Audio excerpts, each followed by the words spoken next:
I'm going to pinch an excellent first line from an article that came out today about Trump's escalating Epstein scandal. It's too good not to share. The article is by Stephen Collinson from CNN.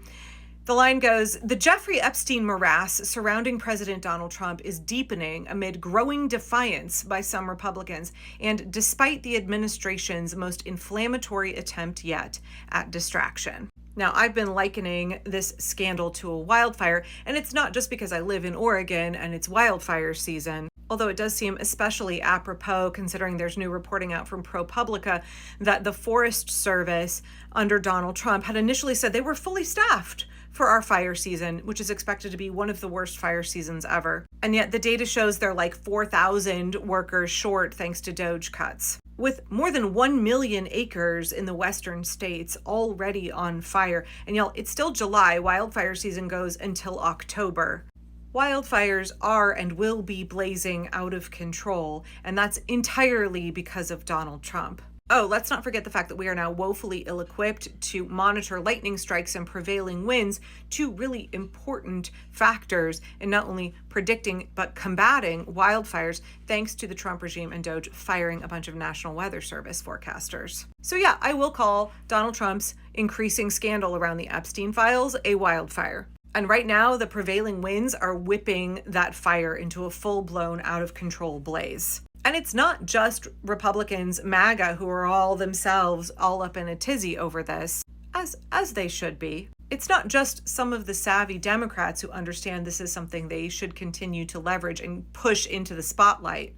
Not only because it's politically advantageous, but also because it's the right thing to do. I mean, especially as now it is looking like a full-blown cover-up, since Wall Street Journal reported yesterday that weeks before Pam Bondi told the American people there was nothing else to release and the Epstein case was closed, she met at the White House with Donald Trump and told him, hey boss, your name is all over this. Your name is in the Epstein files. And I want to get to how Trump is freaking out over this today. But before I do that, have you seen this recent clip of Jeffrey Epstein himself?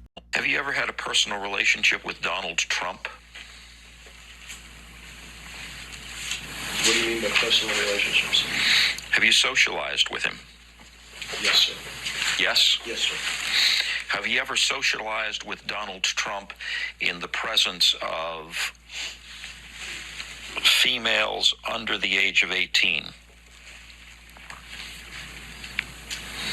Though I'd like to answer that question, at least today, I'm going to have to assert my 5th, 6th, and 14th Amendment rights, sir.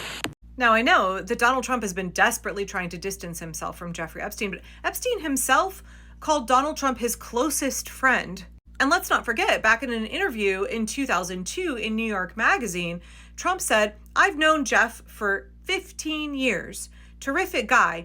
He's a lot of fun to be with. It is even said he likes beautiful women as much as I do, and many of them are on the younger side."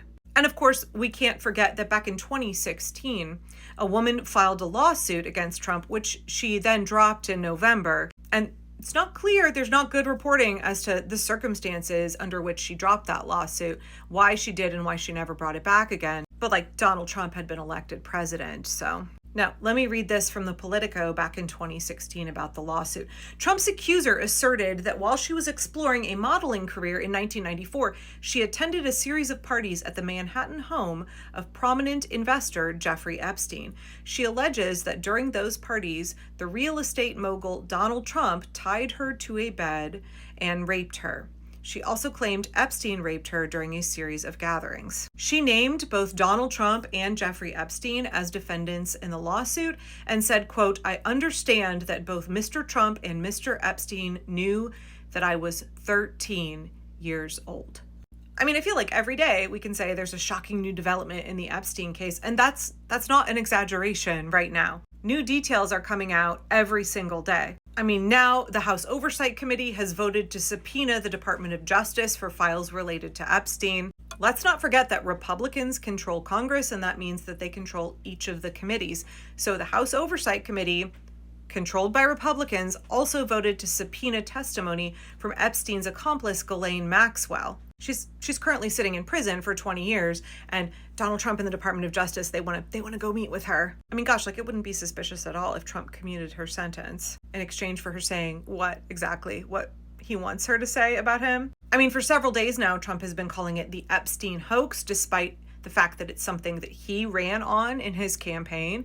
He made the Epstein files part of the core of his campaign. He's now suddenly calling it a hoax since the flames are turning on him. And MAGA had been like, well, if it's such a hoax, then why is Ghislaine Maxwell sitting in prison right now? And I've said from the get-go, if Trump tries to commute Ghislaine's sentence in order to get her to not say the things that they want her to say if she's subpoenaed in front of Congress, where Democrats will get the opportunity to question her, that will not go over well for Trump. I mean, if it's all such a hoax, then why is my Senator Ron Wyden telling the Department of Justice, he's been telling them since March, that he's done years of investigating into Jeffrey Epstein's financial transactions, and there are more than 4,000 leads on the more than $1 billion that went through his account. But no, it's all a hoax. And you might be saying, well, if Trump has nothing to hide, if he knows that he's not on the list, if he knows that he's not guilty, why is he suddenly taking something that he ran on and trying to make it sound like it's all a big hoax and that he's being set up? And by being set up, I mean this. And this is the juicy part of the reporting today. According to the Politico, who spoke to somebody who is a Republican and has close ties to the White House and personally heard the president say these words.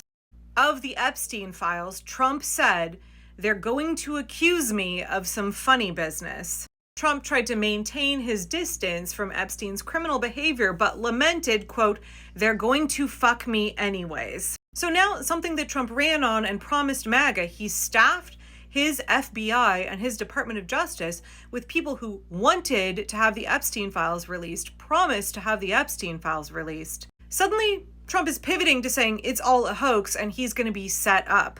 It's like he knows in advance that there's information in the Epstein files that is bad news for him. According to former federal prosecutor Ankush Kardori, right now everyone should be asking whether the highest levels of federal government, including but not limited to the president, Vice President J.D. Vance, the Attorney General, the FBI Director, and possibly even some Republican leaders in Congress, depending on what they knew and when, have been misleading the American people for weeks, if not months, about the Epstein files.